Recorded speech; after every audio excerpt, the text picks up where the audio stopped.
हमने blood vessels भी पढ़ लिए। तो ब्लड वेजल्स के बाद हमने ये देखना है कि उन ब्लड वेजल्स के अंदर एक्चुअली सर्कुलेशन हो कैसी रही है, यानी कि ह्यूमन ब्लड सर्कुलेटरी सिस्टम कैसा होता है। Human blood circulation is a complex process that involves in numerous blood vessels. बहुत से साइंटिस्ट इस मिस्ट्री को सॉल्व करने की कोशिश करते रहे हैं, लेकिन दो साइंटिस्ट इस फील्ड में ज़्यादा फेमस हैं, and those are Ibn Nafis and William Harvey. जो इब्न नफीस है, he was a physician and he was the first scientist ever to describe the pathway of blood circulation, जबकि William Harvey जो है, he discovered the pumping action of heart. He actually said कि जो heart है it act as a pump. और दूसरी बात जो उसने मेजर चीज़ उसने बताई वो ये थी कि जो पाथवे है हमारी तमाम मेजर आर्टरीज और वेन्स का, वो पाथवे जो है वो उसने ट्रेस किया था। अब हम देखेंगे कि कैसे मेजर आर्टरीज एंड वेन्स मिलके आर्टीरियल एंड वीनस सिस्टम बनाती हैं। सबसे पहले आर्टरीज जिस सर्किट में आती हैं, जो सर्कुलेटरी सिस्टम टोटली आर्टरीज का है, उसे हम कहते हैं आर्टीरियल सिस्टम। तो पहले हम बात करेंगे कि आर्टीरियल सिस्टम कैसा होता है, एंड विल सी कि उसमें कौन कौन सी मेजर आर्टरीज हैं और वो कहाँ कहाँ से किस किस तरह से बॉडी के किस पार्ट में एग्जिस्ट करती हैं और उनके नेम्स क्या हैं। सबसे पहले यहाँ पे जो पल्मोनरी ट्रंक है वो ओरिजिनेट होता है यहाँ से और दो आर्टरीज में डिवाइड हो जाता है। उसमें दोज आर पल्मोनरी आर्टरीज। तो ये left and right pulmonary arteries में डिवाइड हो जाता है। अब जो पल्मोनरी आर्टरी है, it carries deoxygenated blood to lungs. ये देख लें, ये लंग्स में जा रहा है। यहाँ पे ये जो आपके स्ट्रक्चर्स हैं ये लंग्स हैं और ये दोनों आर्टरीज जो हैं ये लंग्स के अंदर जा रही हैं। फिर उसके बाद बारी आ जाती है एओर्टिक आर्च की। Over here you can see this structure is aortic arch.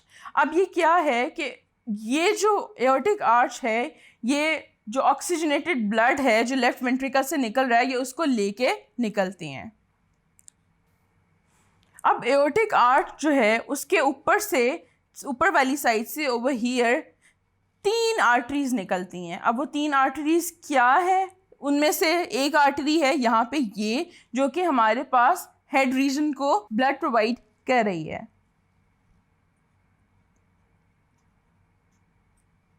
फिर एओर्टिक आर्च से ही एक और आर्टरी जो निकल रही है वो ये आर्टरी है, जो कि हमारे जो शोल्डर्स और आर्म्स का रीजन है उसको ब्लड प्रोवाइड करती है।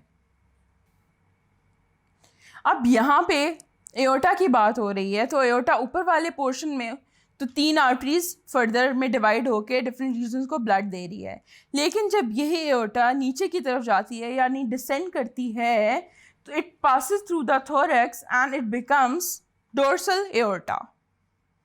फिर यहीं से और आर्टरीज जनरेट होती हैं, जिसमें से एक है hepatic artery। This one over here is hepatic artery। अब ये जो आर्टरी है ये ब्लड सर्कुलेट करती है हमारे लिवर में। फिर इसके बाद आ जाती है ये artery, this one that is giving blood to our kidneys, और इसे हम कहते हैं रीनल आर्टरी। अब यहाँ पे यहीं से 2 और आर्टरीज जो हैं वो जनरेट हो रही हैं, जो कि हमारे डाइजेस्टिव सिस्टम को ब्लड प्रोवाइड करती हैं और उन्हें हम कहते हैं मेसेंट्रिक आर्टरीज। अब यहाँ पे क्या होता है कि जो एओर्टा है वो 2 कॉमन इलियक आर्टरीज में डिवाइड हो जाती है, यानी कि ये वाली और ये वाली। This one is called iliac artery। फिर iliac artery जो है वो फर्दर आगे 2 आर्टरीज में डिवाइड हो रही होती है, जिसमें से जो अंदर वाली है उसको हम कहते हैं femoral artery। तो इस तरह से जो हमारा पूरा आर्टीरियल सर्कुलेटरी सिस्टम है वो यहाँ पे कंप्लीट हो जाता है। जबकि अब हम देखेंगे कि किस तरह से वीनस सर्कुलेटरी सिस्टम जो है वो डिज़ाइन है। तो वीनस सर्कुलेटरी सिस्टम में सबसे पहले जो मोस्ट इम्पॉर्टेंट वेन है वो आ जाती है हमारे पास पल्मोनरी वेन, ये यानी कि ये वाली दोनों वेन्स। अब जो पल्मोनरी वेन है वो ऑक्सीजनेटेड ब्लड लंग्स से लेके जाती है हमारे लेफ्ट एट्रियम के अंदर। इसके बाद 2 और मेजर वेन्स हैं जो कि इसी से ओरिजिनेट हो रही होती हैं। Those are over here, that one, the superior vena cava and we have another one that is inferior vena cava, जो ये वाली है.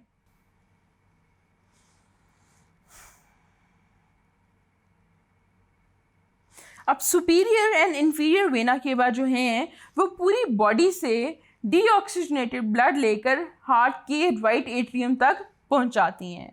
फिर कुछ वेन्स हैं जो ऊपर यानी कि हेड रीजन से ब्लड लेके वापस आती हैं और यहाँ पे एम्प्टी आउट होती हैं, और उनको हम कहते हैं वेन फ्रॉम हेड रीजन, यानी कि ये वाली वेन.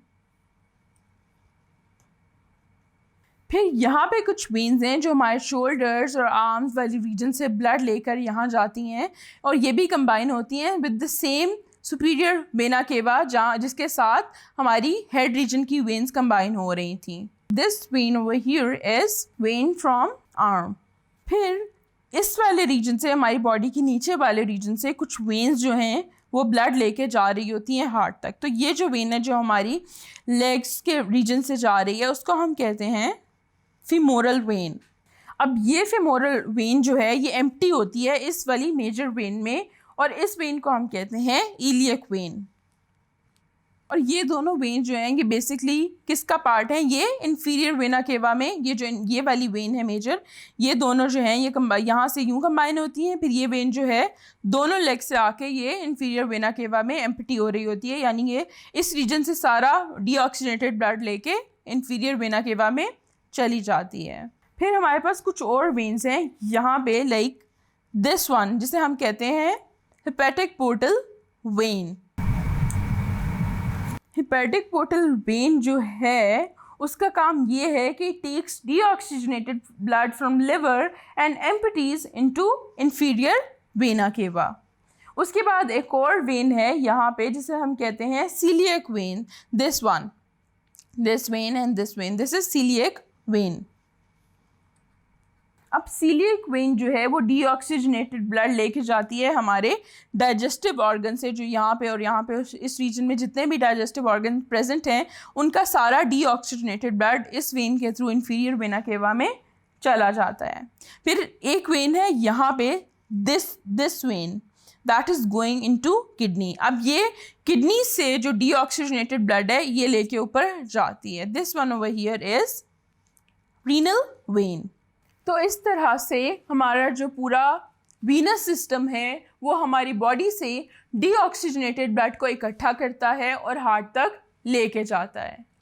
और कंप्लीटली ये दोनों सिस्टम यानी कि आर्टेरियल सिस्टम और वीनस सिस्टम ये दोनों मिलके एक ही टाइम पे काम कर रहे होते हैं, बिकॉज वी अर्लियर मेंशन कि heart is a double pump. तो वो ये दोनों काम साइमल्टेनियसली कर रहा होता है. और मैंने पहले भी कहा था कि हमारा डीऑक्सीजनेटेड और ऑक्सीजनेटेड ब्लड कहीं भी मिक्स नहीं होता. तो उसका सबूत ये है कि हमारी बॉडी में जो वेजल्स हैं इवन वो भी डीऑक्सीजनेटेड और ऑक्सीजनेटेड ब्लड के लिए अलग अलग हैं. वो हमारी बॉडी में भी कहीं भी मिक्सअप नहीं हो रहा होता.